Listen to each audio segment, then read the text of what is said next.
सभी दोस्तों को सलाम नमस्कार। एक बार फिर से स्वागत है आपका स्टडी 11 में। मैं हाजिर हूँ नदीम आपके साथ एमसीक्यूज ऑन करंट अफेयर्स 11 अगस्त 2021 को लेकर के।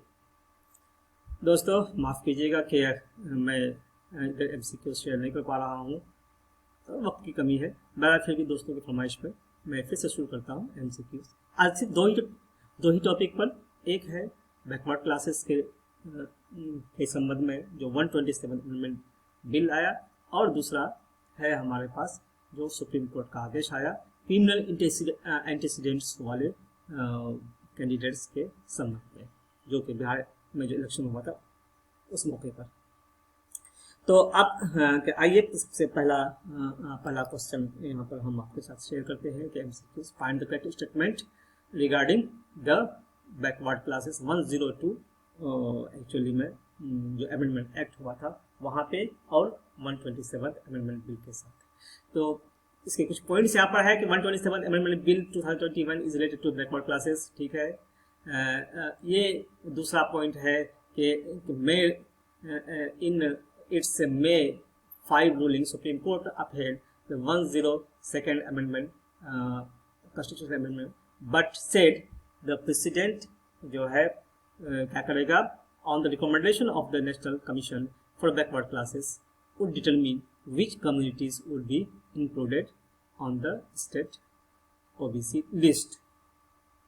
यानी कि एनसीबीसी के सिफारिश के आलोक में ही प्रेसिडेंट ये तय करेंगे कि कौन सी सूची, राज्य ओबीसी सूची को यहाँ पर शामिल किया जाए।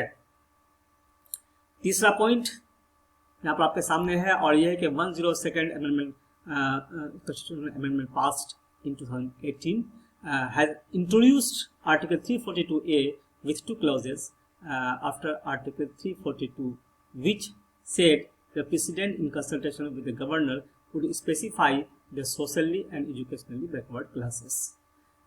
ये 102 में ये कहा गया था कि अनुच्छेद 342 के बाद अनुच्छेद 342 2 में 2 क्लॉज उसमें जोड़े गए, और उसमें यही कहा गया था मेनली कि जो प्रेसिडेंट हैं हमारे, वो राज्यपाल की परामर्श से सामाजिक और शैक्षणिक रूप से पिछड़े वर्ग को निर्दिष्ट करेंगे, यानी कि उसको शामिल करेंगे।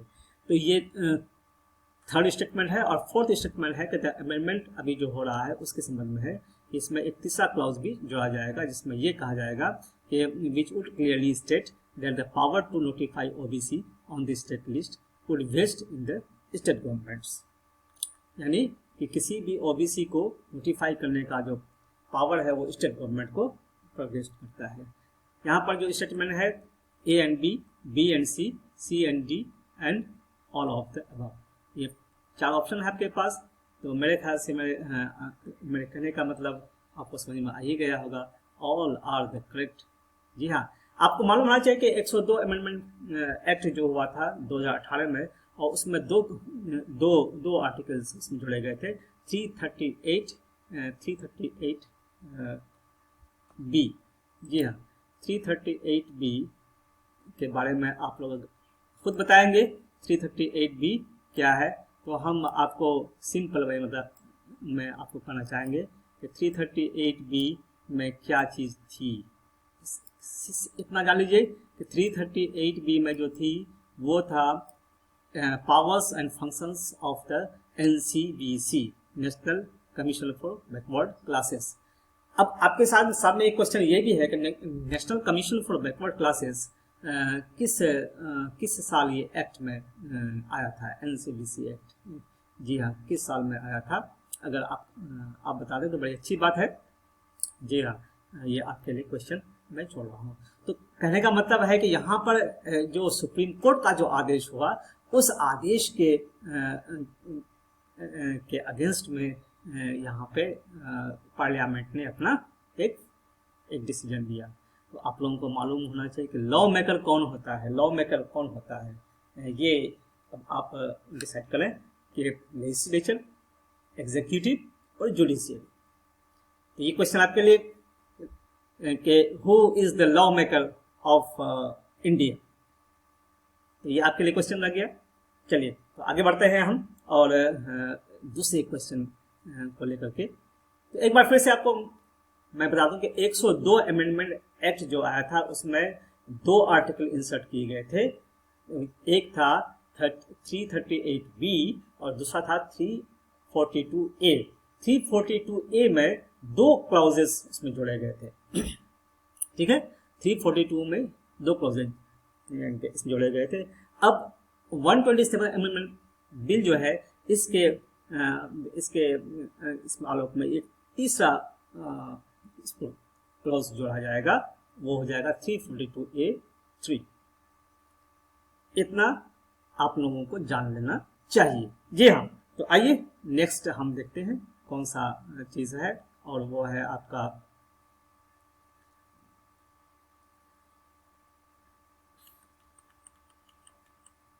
Sorry for that. जी, आपके पास यहाँ पे दूसरा क्वेश्चन लेकर के, और वो है कि यहाँ पर चयनित उम्मीदवारों के आपराधिक इतिहास को सार्वजनिक रूप से प्रकाशित नहीं करने के संबंध में सर्वोच्च न्यायालय द्वारा किस राजनीतिक दल को चेतावनी देकर छोड़ दिया गया। जी हाँ, ये क्वेश्चन आपके लिए बिल्कुल इजी है और आपको मालूम होना चाहिए। ये 4 ऑप्शन होगा आपके पास। जी हाँ, और ये 4 ऑप्शन में देखिए कौन सा ऑप्शन आपके पास सही है, और ये आपके पास जो सही होगा वो बसपा होगा। यहाँ दोस्तों अभी जो न्यूज़ में आया वो ये है कि कुछ पार्टियों को 1-1 लाख का जुर्माना किया गया, जैसे बीजेपी हुआ, उसके बाद बीजेपी हुआ, जदयू हुआ, और राजद भी होगा मेरे ख्याल से। जी हाँ, और भी क्या अन्य पार्टी, और 2 पार्टी ऐसी थी जिनको 5 लाख का जुर्माना हुआ, और उसमें था सीपीआईएम और एनसीपी। जी हाँ, इन दोनों पार्टियों को 5-5 लाख का जुर्माना हुआ, और बसपा को चेतावनी देकर उनको छोड़ दिया गया। जी हाँ, तो आइए इसके पीछे की राज जाने क्या हुआ था। एक्चुअली हुआ था कि पिछली बार जो इसमें जो इलेक्शन हुए थे, कहाँ, बिहार में असेंबली इलेक्शन हुए थे, और असेंबली इलेक्शन के दौरान, या उससे पहले कहिए, फरवरी 2020 में जो सुप्रीम कोर्ट का आदेश आया था वो ये आया था कि जो भी पार्टी अपना कैंडिडेट को सिलेक्ट करेगी किसी भी असेंबली कंस्टिट्यूएंसी के लिए, तो सिलेक्शन के 48 घंटे के भीतर उनको पब्लिश करना पड़ेगा उनके क्रिमिनल एंटीसीडेंट्स को। ठीक है, दूसरा ये था कि ठीक है, वो नॉमिनेशन के 2 हफ्ते के अंदर उनको पब्लिश करना पड़ेगा विभिन्न अखबारों में, मीडिया में, एटसेट्रा। तो वो तीन बार करने के लिए कहा गया था, लेकिन जो हुआ क्या कि मैक्सिमम जगहों पर अवहेलना होगी कोर्ट के आदेश की, और फिर जो नतीजा हुआ वो सामने आपके पास है।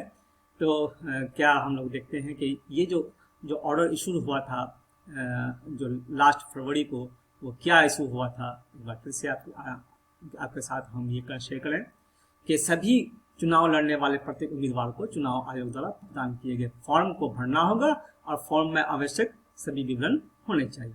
जी हाँ, और ये कहा था कि ये मोटे अक्षरों में होगा, बोर्ड इसमें लेटर्स में होगा, with regard to the criminal cases pending against the candidate. उसके बाद कहा गया था कि अगर कैंडिडेट इलेक्शन कंटेस्टिंग कर रहा है इलेक्शन में, तो वो अपने खिलाफ लंबित आपराधिक मामलों के बारे में पार्टी को सूचित करना आवश्यक है उसका। और चौथा था कि political party concern shall be obliged to put up on its website the aforesaid information pertaining to candidates having criminal antecedents। यानी कि वो बाध्यकारी होगा उनको अपने पृष्ठभूमि वाले आपराधिक पृष्ठभूमि वाले उम्मीदवारों से संबंधित उपरोक्त जानकारी को वेबसाइट पर डालना। पांचवा था the candidates as well as the political party concerned shall issue a declaration in the widely circulated newspaper in the locality about the antecedents of the candidates, and also give wide publicity in the electronic media. When we say wide publicity, we mean that the same shall be done at least thrice after filing of the nomination. जो हमने आपको बताया कि यानी कि इस nomination के बाद से कम 3 बार पब्लिसिटी वाले न्यूज़पेपर पे उनको देना है, यानी कि बहुत चाहे इलेक्ट्रॉनिक मीडिया में, जी हाँ, widely publicity in the electronic media, newspaper में तो होगा ही और इलेक्ट्रॉनिक मीडिया में भी देना है। तो ये 5 इंस्ट्रक्शंस आए थे लास्ट फरवरी में। तो अब ये सब तो हुआ नहीं, ठीक से लागू हुआ नहीं, लोगों ने इसको मतलब पार्टियों ने इसको ओबे किया नहीं, ऐसे में जो फाइन हुआ तो वो आपके सामने में है। अब आइए कि हम यहाँ पे के जो ये कर रहे हैं कि मतलब नेक्स्ट जो सुप्रीम कोर्ट का अभी जो आदेश आया है उसमें क्या क्या चीज़ें शामिल की गई हैं फर्दर, तो वो हम देखें यहाँ पे। तो अभी सुप्रीम कोर्ट ने जो ये किया, क्या नाम है, आदेश जारी किया, और वो इस तरह से है कि भारत के चुनाव आयोग के उम्मीदवार द्वारा प्रकाशित जानकारी वाली एक समर्पित मोबाइल एप्लीकेशन बनाने का भी निर्देश दिया। ठीक है, एक मोबाइल एप्लीकेशन, ठीक है, और उसमें ये कहा कि उसके मोबाइल फोन पर यानी कि मतदाता को, यानी कि ताकि एक ही झटके में ऐसी जानकारी मिल सके कि मतदाता के सूचना के अधिकार को अधिक प्रभावी और सार्थक बनाने के लिए ये इस प्रकार दिशा निर्देश जारी किया गया। यानी कि मोबाइल एप्लीकेशन के माध्यम से कहा कि आप इस तरह से एक मोबाइल एप्लीकेशन कीजिए कि यानी कि जो आपके ये हैं वोटर्स हैं, उस वोटर्स को ये मालूम हो जाए उनके क्रिमिनल एंटीसीडेंट्स के बारे में। तो उसके बाद कहा कि राजनीतिक दलों को अपने वेबसाइट के होम पेज पर उम्मीदवारों के आपराधिक इतिहास के बारे में जानकारी प्रकाशित करनी होती है, जिससे मतदाता के लिए वो जानकारी प्राप्त करना आसान हो जाता है जो प्रदान की जानी है। अब होम पेज पर एक कैप्शन होना भी जरूरी हो जाएगा जिसमें लिखा हो कि आपराधिक पृष्ठभूमि वाले उम्मीदवार। और फिर दूसरा पॉइंट है कि चुनाव आयोग को एक समर्पित मोबाइल एप्लीकेशन बनाने का जो निर्देश दिया गया, जैसा कि आपको ऊपर बोल रहे थे, जिसमें उम्मीदवारों द्वारा उनके आपराधिक इतिहास के बारे में प्रकाशित जानकारी शामिल है, ताकि एक ही झटके में प्रत्येक मतदाता को उसके मोबाइल फोन पर ऐसी जानकारी मिल सके। जी हाँ, उसके बाद तीसरा जो पॉइंट है वो है चुनाव आयोग को हर मतदाता को उनके जानने का अधिकार और सभी चुनाव लड़ने वाले उम्मीदवारों के आपराधिक इतिहास के बारे में जानकारी की उपलब्धता के बारे में जागरूक करने के लिए एक व्यापक जागरूकता अभियान चलाने का निर्देश दिया गया, ये सुप्रीम कोर्ट द्वारा चुनाव आयोग को। जी हाँ, और ये कहा कि ये सोशल मीडिया, वेबसाइट, टीवी विज्ञापनों, प्राइम टाइम डिबेट, पंपलेट आदि सहित विभिन्न प्लेटफॉर्मों पर किया जाएगा। इस उद्देश्य के लिए 4 सप्ताह की अवधि के भीतर एक फंड बनाया जाना चाहिए जिसमें न्यायालय की अवमानना के लिए जुर्माना लगाया जा सकता है। चीज भी यहाँ पर सुप्रीम कोर्ट ने यह आदेश जारी किया। इसके बाद कहा कि उपरोक्त उद्देश्यों के लिए ECI को अलग से एक सेल बनाने के निर्देश दिया गया जो आवश्यक अनुपालनों की निगरानी भी करेगा। तो यानी कि एक स्पेशल सेल भी बनाएगा, जी हाँ, जो किसी भी राजनीतिक दल द्वारा गैर अनुपालन के बारे में तुरंत अवगत कराया जा सके। ये हो गया 4th। अब आइए 5th और 6th में क्या दे रहा है। 5th और 6th में जो हमें मिल रहा है वो ये है कि हम सुप्रीम कोर्ट का ये है कि हम स्पष्ट करते हैं कि जो डायरेक्शन था 4.4 ऑफ आवर ऑर्डर डेटेड 13/2/2020 भी मॉडिफाइड, उसको मॉडिफाई करने संशोधित किया जाए। और ये स्पष्ट किया जाता है कि जिन विवरणों को प्रकाशित करने की आवश्यकता है उन्हें उम्मीदवार चयन के 48 घंटों के भीतर, ठीक है, उम्मीदवार published within the 40 selection of the candidate and not prior to 2 weeks before the first date of filing of the nomination. ठीक है, यानी जैसे उम्मीदवार का चयन हुआ, कहा कि भाई ये कैंडिडेट वहां से लड़ेंगे तो 48 घंटे के भीतर वो करना है। तो और उसके बाद ये भी कहा गया कि हम दोहराते हैं कि यदि ऐसा राजनीतिक दल ECI के साथ ऐसा अनुपालन रिपोर्ट प्रस्तुत करने में विफल होता है तो ECI राजनीतिक दल द्वारा इस तरह के गैर अनुपालन को इस न्यायालय के आदेशों अवमानना के रूप में न्यायालय के संज्ञान में लाएगा जो कि भविष्य में बहुत गंभीरता से देखा जाए।